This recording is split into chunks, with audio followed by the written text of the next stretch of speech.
Hi guys, this is part 2 of the video that I started last week where I told you about how I started as an interior designer in London, then moved to being a freelancer, and then now having a business that is making almost 20k in sales every month and growing. And last week we talked more about my background, how I moved from all these different roles and how I ended up building an outsourcing firm. And in today's video, I want to tell you more about my step-by-step framework for growing a sustainable business, one that took me from being completely overworked and overwhelmed, 3k sales every month, unable to grow, to having a team of 12 and reaching the 20k in sales every month. So I hope this video is going to be helpful to you, whether you're a freelancer and you're thinking about starting your own business, or you have started your own business already, but you're feeling a little bit stuck, you're feeling like it's not gonna work, that your business is not right. Hang on. If you follow these steps, I doubt that you're not gonna see any type of success from it. Hey, I'm Chris, director of KVM Interior Design, an outsourcing firm that supports interior designers worldwide. Do you know how you start a business because you want more freedom and more time with your family, but you end up glued to your phone worrying about deadlines? Well, by outsourcing to our team, you can focus on what matters most and delegate the rest to us. So you can grow your business without having the cost and hassle of having full-time employees, basically. If you want more information, there's a link to our website down below. And if you like this video, subscribe, give it a like, drop a comment, ask me your questions. Okay, so this transformation happened, I would say, over 2 years. So it wasn't a 6-month transformation. It took a little bit of time because I did it slowly and I tested a lot of different things. I'm also someone who started with a scarcity mindset. So investing a lot in my business felt really scary and I just moved very slowly. But one important thing that happened when I started changing what I was doing, so shifting my mindset and shifting my actions, is because I met my finance mentor, Miriam. And through a financial strategy, she showed me, my numbers. She showed me that I could invest more money in the business, that I could afford it. And setting goals with her made everything easier. We also did a lot of work on the mindset. So I would say that this was a very important shift for me because I was clearly stuck by myself, and having found someone who had the knowledge that I needed to feel more confident changed everything. However, since I've done it, I can now tell you what I did so that, with or without finance mentor, you can take those little steps and improve the way that you build your business over time. So I've said it over and over again, your mindset needs to change. If you have a scarcity mindset as an entrepreneur, it's not going to help you. Being an entrepreneur means taking risks. It means investing in a business that you don't even know if it will work or not. And that's the whole point, and that's why not everyone can do it. So you need to shift your mindset. You need to understand what blocks are keeping you stuck where you are right now. And being okay with the fact that as you grow and as you step outside your zone of comfort, you're always going to have new blocks. And as long as you understand what they are and you try to work past them, you're going to be fine. Perfectionism, wanting to do everything perfect because it's keeping you from taking action.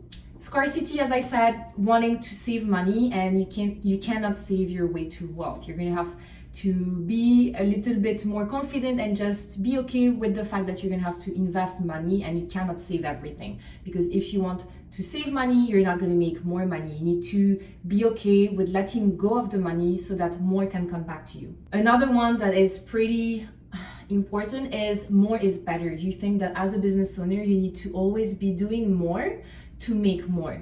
You need to make more to have a better business, have a better service, have more clients, have more money. This is completely wrong. You're going to have to start thinking of your business as less is more. And also this idea of you need to overcomplicate everything. It's always better to have more products, more services. Sometimes it's better to only have one product, but work on it and get feedback and improve it over time. So as I said, more is not always better. There's a great post that my finance mentor posted on Instagram, and I want to tell you more about it because it's brilliant. You have to understand that depending on where you are and what your goal is, you're going to have different strategies and different mindset shifts that you will need to make. So what you do to reach 5K month is not going to be the same to what you do to reach 10K month to what you do to reach 20K month. That's a hard pill to swallow. I never understood why I needed to do anything differently from 10K to 20K. And you always feel as a business owner like you're always outside your zone of comfort, and that's scary, that's stressful, but that's the way that it is.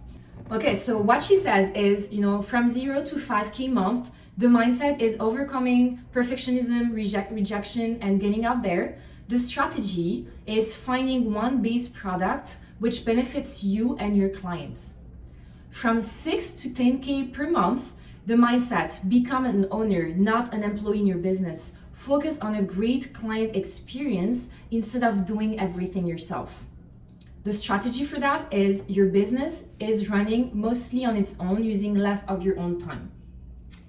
Then 11 to 20K month, mindset, focusing on your time on creative ideas and digging deeper on how you can serve more clients. And the strategy for that, adding and testing new products and offers to expand your client base. So I will also link her Instagram down below if you want to check her out. She's highly experienced and she's amazing. I've been working with her for 2 years and we still do mindset work, not just strategy. Okay, so we already talked about the mindset. The second thing is having a financial overview, which of course it helped to have a finance mentor, but even if you don't have anyone to help you, just trying to understand your numbers. Because if you don't know what is going out and what is coming in, you're always going to assume that you can't afford to delegate, especially when you're in the early years, you've only always ever worked by yourself. I was always thinking that I could not afford it. So this was a big problem because, as we just talked about, if you want to move the needle forward in your business, you cannot keep doing everything by yourself.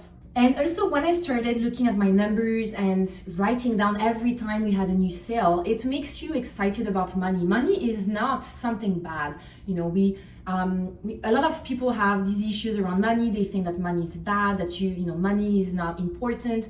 But the fact is that money is important because it's going to help you build your dream lifestyle. So you have to get excited about making money. It has to be fun.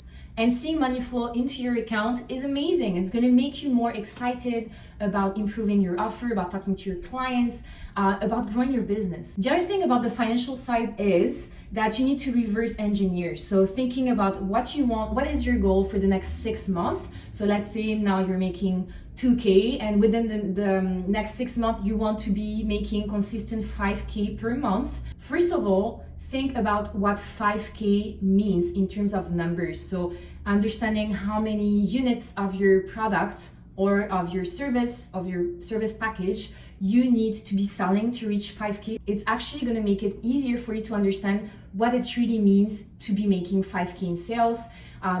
It's actually less scary when you put it in numbers because, for example, you say, oh, okay, so it's only 3 units. It's fine. I can totally do that every month. So thinking about what the goal is and what it means in terms of numbers, and then reverse engineer. So from the 6-month goal, what you're going to be doing every month or every week, what is going to be your priority so that you can reach that goal in the next 6 months.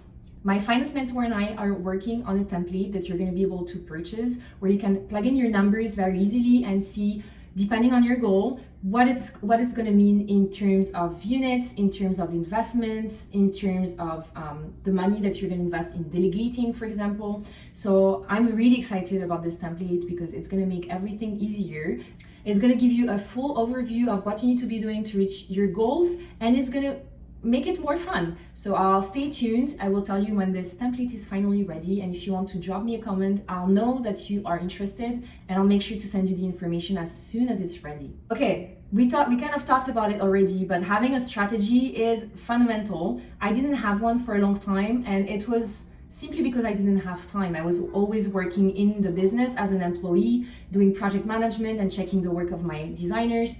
And I didn't have time to be a business owner. So having proper CEO time where you think about your goals, where you think about what it means in terms of actions, of setting clear priorities every week. If you don't do that, you're just gonna stay where you are. You have to think a little bit more forward and think about what you want to do with your business. It's key that you understand that your focus in your business should be very minimal. So I think right now with everything that's happening in the business, I probably do 20 to 30%. The rest is all delegated. So once you understand that you're not supposed to be doing everything, you will think about what it is that you need to do to improve your client's experience, which means that the business is basically running almost on its own. You'll have to do more listening as part of your role as a CEO. You're going to be doing more listening, asking your clients what they think about your current service, if they have feedback, how you can improve what you're currently doing so that you can improve the service for the next clients. And asking your existing or your past clients what they need is going to help you develop an offer, and maybe a new service that they need. Instead of doing what you think they need, you just ask them what they need. Okay, the next one, so we talked about doing less. Doing less means delegating more and automating more. So as I said, I have a team of 12 to whom I delegate to. And if you have your business and you're working on your own, I highly recommend that you start understanding who you need to hire to help you move the needle forward towards your next business goal, not your business goal like 5 years from now, but if you think about your next business goal, who do you need to hire to help you reach that goal?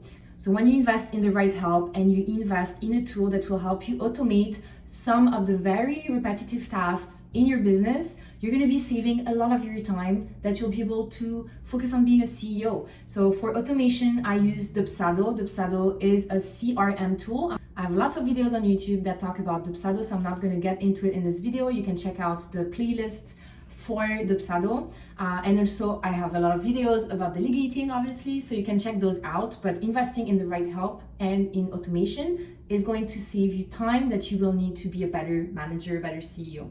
Next up is, if you can visualize it, if you can see it, you can make it happen.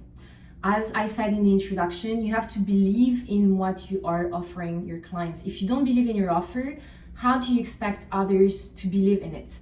And it sounds silly, but creating a vision board to see what it is that you want for your dream lifestyle is going to help you understand how much money you need to be making to get this lifestyle. My finance mentor is creating a mini course right now. It's amazing. I was able to test it myself. And it allows you to dig deep into how much you need to get your dream lifestyle, because sometimes we feel like, oh my God, I'm never going to be able to get my dream lifestyle. It's going to be so much money. But when you start looking at every element of what will make you happy, I mean, I don't know, for example, having a personal chef or having a personal trainer or going for massages every week, I'm talking about my own vision board. It's then when you look at what it really costs, you will have a better understanding about how much money you need to be making minimum every month to get your dream lifestyle. The other thing is, for me, like meditation and manifestation were quite important because it allowed me to get creative with what I was seeing, even looking at, just thinking about the way that my business worked, how many people worked with me, how I worked with my clients, and just this meditation type of manifesting your dream life, but also your dream business. Is really helpful because it helps you take action, real action, about what you need to be doing to get to this dream business. So if you can see it, you can make it happen.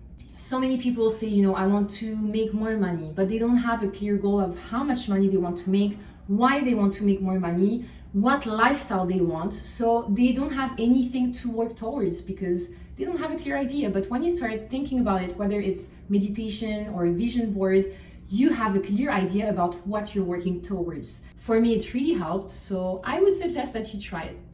The next point is, there is no right way to market your business, so do it on platforms that you know you'll stick to. If you absolutely hate Instagram, showing up on social media is really unpleasant for you.